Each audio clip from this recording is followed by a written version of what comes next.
الحمد لله نحمده ونستعينه ونستغفره ونؤمن به ونتوكل عليه ونعوذ بالله من شرور أنفسنا ومن سيئات أعمالنا من يهد الله فلا مضل له ومن يضلل فلا هادي له ونشهد أن لا إله إلا الله وحده لا شريك له ونشهد أن سيدنا وسندنا ومولانا محمدا عبده ورسوله أما بعد فأعوذ بالله من الشيطان الرجيم بسم الله الرحمن الرحيم محمد رسول الله والذين معه أشداء على الكفار رحماء بينهم تراهم ركعا سجدا يبتغون فضلا من الله ورضوانا عن عمر رضي الله عنه عن ابن عمر رضي الله عنه قال رسول الله صلى الله عليه وسلم إن الله جعل الحق على لسان عمر وقلبه.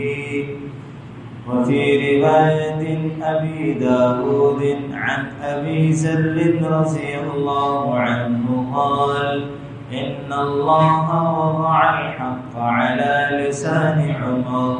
عن عقبة بن عامر رضي الله عنه قال النبي صلى الله عليه وسلم لو كان بعدي نبي لكان عمر بن الخطاب رضي الله تعالى عنه أو كما قال عليه الصلاة والسلام آمنت بالله صدق الله مولانا العظيم وصدق رسوله النبي الكريم ونحن على ذلك من الشاهدين والشاكرين والحمد لله رب العالمين. اللهم صل على سيدنا ومولانا محمد وعلى آل سيدنا ومولانا محمد وبارك وسلم. واجب الاحترام قابل تکریم نمازی احباب، آج اسلامی سال کی ابتدا ہے اور پہلا دن اور پہلی تاریخ یکم محرم الحرام ہے، اور یکم محرم الحرام سن 24 ہجری حضرت عمر فاروق رضی اللہ عنہ کی شہادت کا دن ہے۔ حضرت عمر فاروق رضی اللہ عنہ کا نام عمر ہے، آپ کا لقب فاروق ہے، آپ کی کنیت ابو حفص ہے، اور آپ علیہ السلام کے ساتھ سلسلہ نسب نبی پشت پر جا کر کے آپ سے مل جاتا ہے، اور آپ کی ولادت، حضرت عمر کی ولادت واقعہ فیل، جس سال واقع ہوا جو ابرہہ کا لشکر آیا تھا بیت اللہ کو ڈھانے، تو اللہ نے اسے چھوٹے پرندے کے ذریعے سے، ابابیل کے ذریعے سے اس کو تہس نہس فرمایا۔ آپ علیہ السلام کی ولادت اسی سال ہے، اور واقع فیل کے 13 سال کے بعد حضرت عمر بن الخطاب رضی اللہ عنہ کی ولادت ہے، اور آپ نے 27 سال کی عمر میں اسلام قبول کیا ہے۔ 40ویں نمبر پر آپ اسلام لانے والے ہیں، اور آپ کے جو حلیہ مبارک ہے کہ آپ کا چہرے کا رنگ سفید سرخی مائل تھا، مگر عرب کے اندر قحط پڑنے کی وجہ سے کچھ ناموافق غذائیں جب کھائیں تو چہرے کا رنگ سیاہی مائل ہو گیا، چہرے پر زیادہ گوشت نہیں تھا، قد آپ کا کافی لمبا تھا، تمام مجمع میں کھڑے ہوتے تھے تو ایسا معلوم ہوتا کہ سواری پر بیٹھے۔ اللہ نے امتیازی شان آپ کو دی تھی، اور بڑے بہادر اور بڑے طاقتور انسان تھے۔ اسلام سے پہلے، مسلمان ہونے سے پہلے اسلام کے خلاف جس قدر شدت تھی اسلام کی مخالفت میں، اسلام لانے کے بعد وہی شدت اور مخالفت کفر کے لیے ہو گئی۔ جس طرح مسلمانوں پر حالت کفر میں سخت تھے، اس طرح اسلام لانے کے بعد کافروں کے لیے اسی طرح سخت اور آپ کا مزاج سختی والا تھا۔ آپ علیہ الصلوۃ والسلام کے زمانے میں آپ نے اپنا وزیر مقرر کیا تھا، اور حضرت ابو بکر صدیق رضی اللہ عنہ نے بھی آپ کو اپنا وزیر اور قاضی، مدینے کا قاضی، فیصلہ کرنے والا، چیف جسٹس کے عہدے پر آپ نے فائز کیا تھا۔ آپ کی خلافت 10 سال 6 مہینے اور 5 دن ہے کہ جتنا آپ نے زمانہ خلافت گزارا ہے۔ 22 لاکھ مربع میل پر حکمرانی کی ہے اور بے مثال حکمرانی کی ہے۔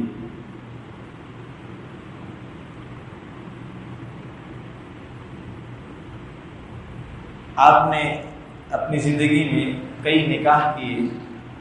جب آپ خلیفہ بنائے گئے تو جو بیوی آپ کی نکاح میں تھی ان سے آپ کو بڑی محبت تھی، اس محبت کی وجہ سے آپ نے انہیں طلاق دی، یہ بات سوچ کر کے کہ اگر کوئی مقدمہ، کوئی بات انہوں نے پیش کر دی جو مجھے نہ مانتے ہوئے بھی ماننا پڑی اس کی محبت کی وجہ سے، تو یہ جو ایک تذبذب تھا، ایک خیال تھا، صرف اس وجہ سے اپنی اس بیوی کو بھی طلاق دی، اور آخری نکاح آپ کا حضرت ام کلثوم بنت علی رضی اللہ عنہ سے ہوا ہے۔ حضرت فاطمہ الزہرا رضی اللہ عنہا کی کل 4 اولادیں ہیں، جن میں سے 2 بیٹے حسن حسین ہیں اور 2 بیٹیاں ہیں۔ اس میں سے ایک کا نام ام کلثوم ہے۔ ام کلثوم یہ حضرت عمر رضی اللہ عنہ کے نکاح میں آئی ہیں، حضرت علی کی صاحبزادی ہیں، اور آپ نے خلاف عادت 40,000 درہم مہر مقرر کیا۔ مجھے تو افسوس اس بات سے ہوتا ہے کہ ہمارے محلے میں لوگ رشتہ ہونے سے لے کر کے شادی کے اختتام تک سارے کام خلاف شرع کرتے ہیں، منگنی، مائیوں، مہندی اور جتنی دنیا بھر کی رسمیں ساری غیر اسلامی کرتے ہیں، اور جب نکاح کے لیے بیٹھتے ہیں تو مہر کی بات آتی ہے تو مہر محمدی اور شرع محمدی کر لیں۔ اس وقت صرف ان کو شریعت یاد آ جاتی ہے، اور اس کے علاوہ ان کو کبھی بھی شریعت یاد نہیں، صرف آ کر کے مہر کے اوپر مہر محمدی اور شرع محمدی سمجھ میں آ رہا ہوتا ہے، اس کے علاوہ ان بیچاروں کو کبھی بھی نہیں پتہ چلتا۔ یہ ہمارا حال ہے۔ دین اسلام کو ہم نے اتنا بیگانہ کر دیا اور اجنبی کر دیا، اپنے گھروں سے اور اپنے تمام تر معاملات سے دین کو نکال کر کے دین سے بیزار ہو چکے۔ تو بھائی نکاح کے موقع پر بھی شریعت محمدی کیوں کرتے ہو؟ افسوس ہوتا ہے ان باتوں سے۔ ہمیں اپنی حالت کو تبدیل کرنا ضروری ہے، اور پھر جو باراتیں نکالیں اور واویلا کریں، کسی چیز کا تقدس، عزت، احترام سب پامال کر دیں، نہ مسجد کا لحاظ رہے، نہ علاقوں کے بوڑھوں کا خیال رہے، نہ بچوں کا خیال رہے، تو ہاں کہا جاتا ہے کہ واقعی بہترین برات نکالے۔ ہاں ہمارے افسوس اس بات پر ہے کہ ہمارا سوچنے کا زاویہ تبدیل ہو گیا۔ اسلام جو رچنا بسنا چاہیے تھا وہ ختم ہو کر کے غیروں کے طریقے اتنے اپنائے گئے، ایسا لگتا ہے کہ وہی ہمارا مذہب اور وہی ہمارا دین ہے، اور کوئی بھی سب بلا امتیاز کوئی بھی اس چیزوں سے پیچھے ہٹنے کے لیے تیار نہیں، تیار ہی نہیں۔ حضرت عمر نے 40,000 درہم مہر مقرر کیا۔ شریعت محمدی میں اللہ کے رسول نے فرمایا کہ علیکم بسنتی وسنت الخلفاء الراشدین المہدیین، کہ میری اور میرے صحابہ جو خلفاء راشدین ہوں ان کی سنت پر عمل کرنا تمہارے لیے لازم ہے۔ تو 40,000 درہم مہر مقرر کر لو نا بھائی، کبھی بھی نہیں کریں گے۔ 132 تولہ چاندی مہر مقرر ہونے میں موت آ جائے گی، وہ 2.5 لاکھ سے اوپر بنتا ہے جو حضرت فاطمہ کو حضرت علی نے دیا ہے۔ یہاں 40,000 درہم حضرت عمر دے رہے اپنی بیوی کو، کون دینے کے لیے تیار ہو؟ دنیا کے ہر خرافات کرنے کے لیے پیسہ بہت ہوتا ہے، اور گاڑیوں والوں کو دینے کے لیے، پٹاخے پھوڑنے کے لیے، لوگوں کی زندگیاں حرام کرنے کے لیے، مگر پیسہ ہو نہیں ہوتا تو صرف اپنے مہر کے موقع پر 5,000 رکھ لیں، 10,000 رکھ لیں، 15,000 رکھ لیں۔ یہ مہر سوچ ہے ان باتوں بہت زیادہ۔ حضرت عمر رضی اللہ عنہ خاندان قریش کے باوجاہت باوقار لوگوں میں سے ہیں۔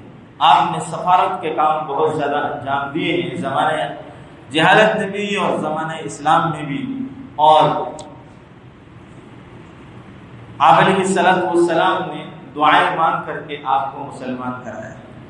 اللہم اعز الاسلام بعمر بن حشام او بعمر بن الخطاب، اللہ اسلام کو عزت عطا فرما عمر ابن حشام یعنی ابو جہل یا عمر بن الخطاب رضی اللہ عنہ کے ذریعے سے۔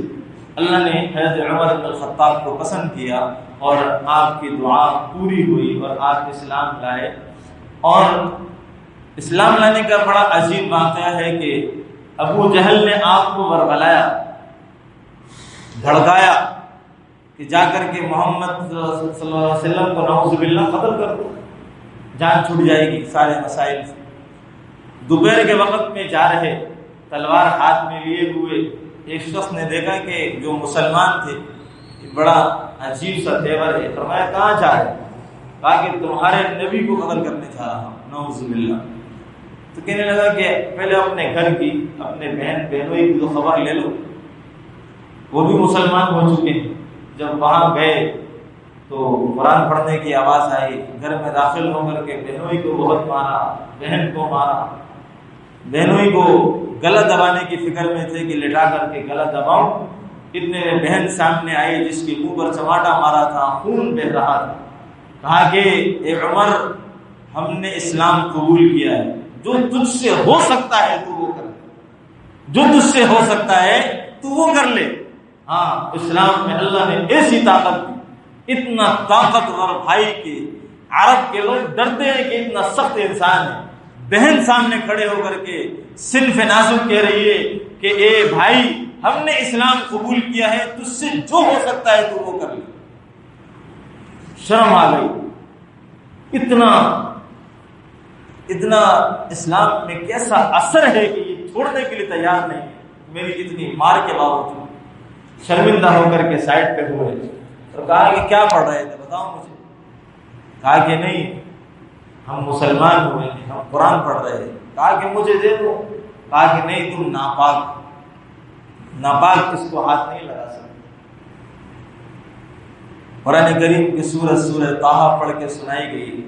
جب آپ نے غسل کیا، پھر اللہ کے رسول علیہ السلام کے دربار میں حاضر ہوئے، تو آپ علیہ السلام کے زمانے میں 37ویں نمبر پر حضرت امیر حمزہ رضی اللہ تعالی عنہ جو آپ کے چچا ہیں، وہ بھی اسلام لا چکے تھے۔ مسلمان ڈرے کہ عمر آ رہے ہیں، کیا وجہ ہے؟ تو اللہ کے رسول نے فرمایا کہ آنے دو۔ حضرت حمزہ نے کہا اگر کسی اور ارادے سے آ رہے ہوں گے تو میں خود نمٹ لوں، اگر وہ تو اسلام لا چکے تھے۔ اللہ کے رسول علیہ السلام چند قدم ان کے لیے آگے بڑھے اور معانقہ کیا، گلے لگایا، اور پھر سینے مبارک پر ہاتھ پھیر کر کے کہا اللہ اس کے دل سے نفرت، عداوت، بغض نکال کے اسلام کی محبت بھر دے۔ 3 دفعہ آپ کے سینے مبارک پر اللہ کے رسول نے ہاتھ پھیر کر کے یہ دعائیں کی۔ آپ کا اسلام لانا تھا کہ اللہ نے اسلام کو غلبہ دیا۔ اپنے اسلام لانے کی خبر مکہ والوں کو جا کر کے علی الاعلان دی، باقاعدہ جنگ ہوئی، مارنے لگے آپ کو، آپ بھی لڑے ان سے، عاص بن وائل نے بچایا۔ اور پھر جب آپ مسلمان ہوئے تو اللہ کے رسول علیہ السلام اور مسلمانوں نے مل کر کے جا کر کے بیت اللہ کے اندر نماز با جماعت ادا کی۔ حضرت عبداللہ ابن مسعود رضی اللہ عنہ فرماتے ہیں کہ حضرت عمر کا اسلام لانا اسلام کی فتح تھی، اور ان کی ہجرت مسلمانوں کے لیے نصرت تھی، اور ان کی خلافت اللہ کی رحمت تھی۔ آپ نے ہجرت کی ہے بڑے انوکھے انداز سے، سارے مسلمان چھپ کر کے ہجرت کر رہے تھے، تو آپ نے جب ہجرت کا ارادہ کیا، کتابوں میں نے پڑھا کہ انہوں نے آپ علیہ السلام کی ہجرت کے بعد ہجرت کی، اور ہجرت سے پہلے جب تیاری مکمل کر لی، کچھ کمزور مسلمانوں نے بھی آپ کے ساتھ ہجرت کی، جا کر کے بیت اللہ میں طواف کیا، اور طواف کر کے نماز ادا کی، اور جا کر کے جتنے ان کی نشستیں بنی ہوئی تھی، جہاں جہاں لوگ ٹولیاں بنا کر کے بیٹھے ہوئے تھے، وہاں جا کر کے اعلان کیا میں عمر ہجرت کر رہا ہوں۔ کل کو تم یہ نہ کہنا کہ عمر چھپ کر کے بھاگ گیا، ہاں میں ہجرت کر رہا ہوں۔ جو یہ چاہے کہ اس کی بیوی بیوہ ہو اور اس کے بچے یتیم ہوں تو اس وادی سے نکل کر باہر میرا مقابلہ کر لے۔ علی الاعلان ہجرت کی، اور جا کر کے جب باہر نکل کر کے آئے تو کسی کے اندر اتنی جرت اور ہمت نہ ہوئی کہ آپ کا پیچھا کرتا یا آپ کا مقابلہ کرتا۔ اللہ نے وہ شان حضرت عمر کو عطا فرمائی۔ آپ نے زندگی کے بہت سے حالات، واقعات آپ کے ہیں، اس میں سے ایک واقعات ان معاملات میں بھی ہے کہ قرآن کریم کے کئی مقامات ایسے ہیں جو آپ نے چاہا ہے، اللہ نے اسے قرآن بنا کر کے نازل کی۔ آپ نے چاہا کہ جو مسجد بیت اللہ کے اندر جہاں حضرت ابراہیم علیہ السلام کے پاؤں مبارک کے نشانات رکھے ہوئے ہیں، آپ نے چاہا کہ اس جگہ کو نماز کی جگہ بنایا جائے، تو اللہ نے قرآن نازل فرمایا وَاتَّخِذُوا مِن مَّقَامِ إِبْرَاهِيمَ مُصَلًّى۔ آپ نے چاہا کہ ازواج مطہرات مسلمانوں کے سامنے ایسے نہ آئے، باپردہ رہیں، اللہ نے قرآن اتارا۔ بہت سے مقامات ہیں جہاں آپ نے چاہا اور اللہ نے اسے قرآن بنا کر کے نازل فرمایا۔ اسی لیے اللہ کے رسول نے فرمایا ان اللہ جعل الحق علی لسان عمر وقلبہ، اللہ نے حق کو حضرت عمر کی زبان اور دل پر جاری کر دیا۔ اور آپ کے خلافت کے زمانے کے کچھ واقعات میں سے بڑے عجیب واقعات یہ ہیں کہ آپ نے اور خلفاء سے ہٹ کر کے جو طرز خلافت ہے آپ کا، وہ یہ ہے کہ آپ جو ہے اپنے زمانے خلافت میں مدینے کی گلیوں کا چکر لگاتے تھے، رات کو بھی، دوپہر کے وقت میں بھی، اور خود حفاظت کرتے تھے اپنے لوگوں کی، اور ایک درہ ہاتھ میں ہوتا تھا، جہاں پر بھی ضرورت پڑی کسی مجرم کو دیکھا اسی ہاتھ کے ہاتھ کھڑے کھڑے اسے سزا دے کر کے اس کا معاملہ نپٹایا، ہاتھ کے ہاتھ۔ اور باہر کے لوگ جو مدینہ سے باہر رہتے تھے تو وہ کہتے تھے کہ حضرت عمر کا جو درہ ہے نا یہ اور لوگوں کی تلوار سے زیادہ خطرناک ہے، آپ کا رعب اور دہشت بہت تھی۔ ایک موقع پر حضرت عبد الرحمن بن عوف رضی اللہ عنہ کو اپنے ساتھ لیا. ایک تجارتی قافلہ آ کر کے مدینہ سے باہر ٹھہرا تھا. آپ نے حضرت عبد الرحمن بن عوف سے کہا کہ آؤ اس قافلے کی حفاظت کریں. چلے گئے.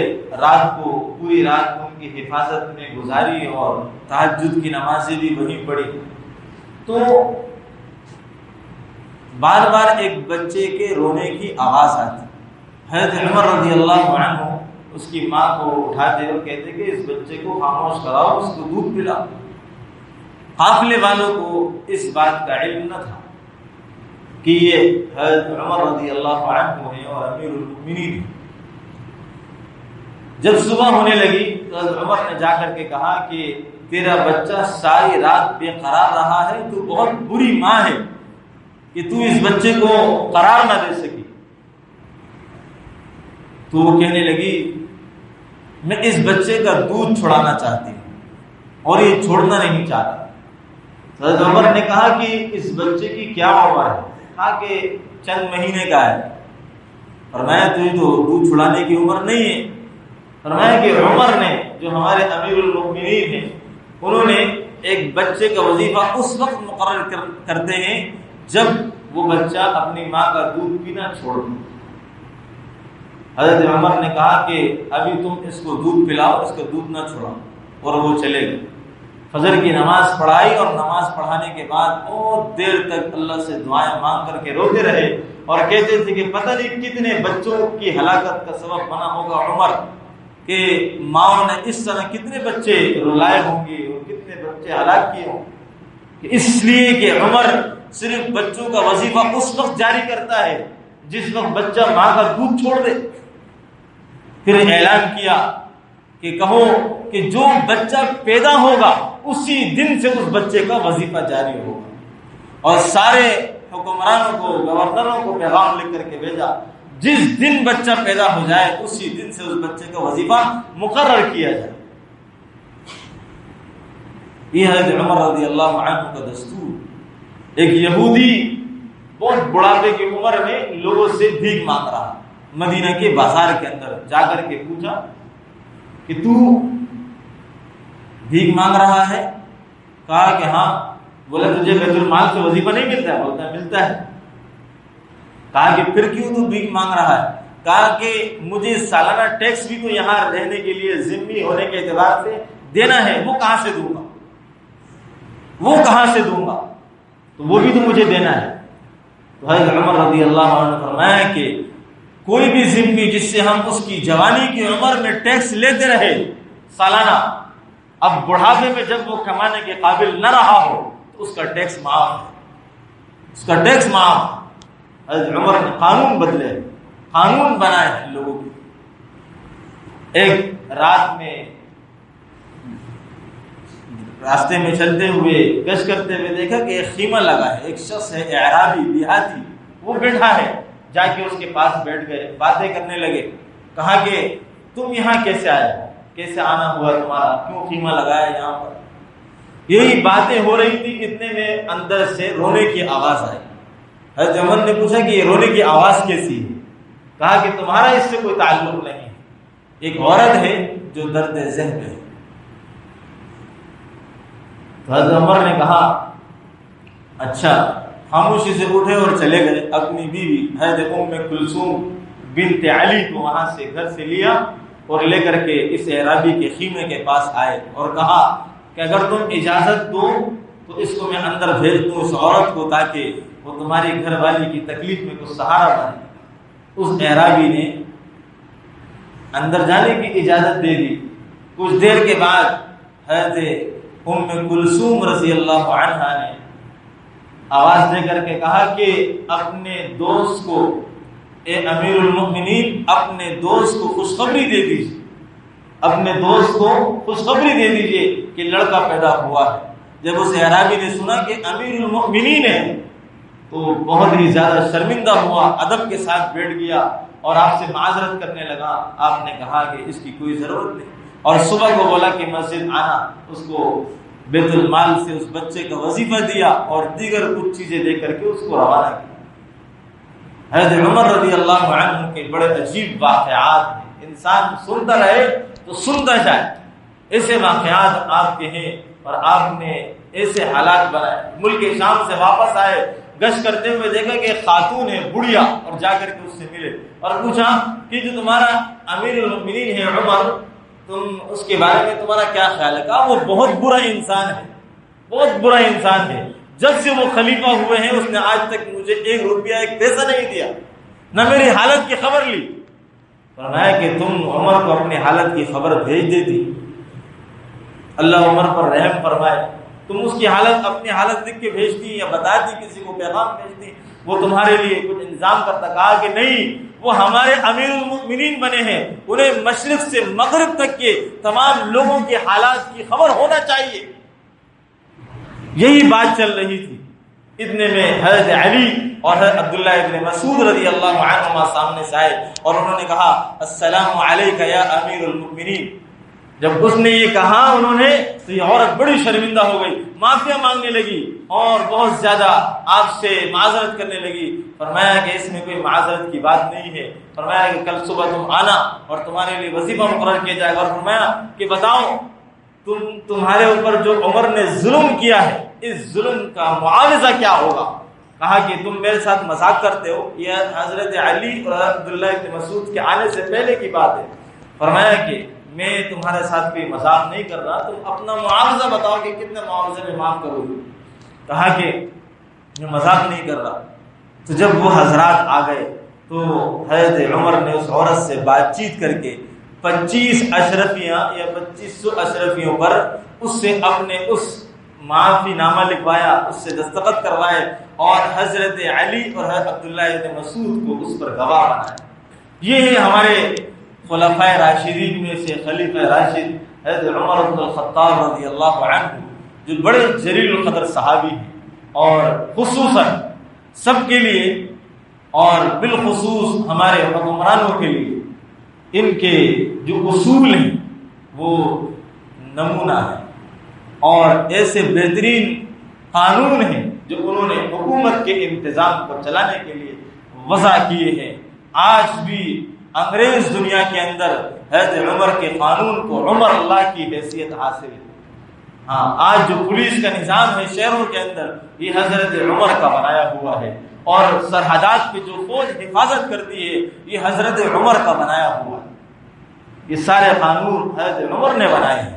اللہ تبارک و تعالی ہمیں ان صحابہ کرام کی زندگی کو سامنے رکھ کر ان کے نقش قدم پر عمل کرنے کی توفیق نصیب فرمائے۔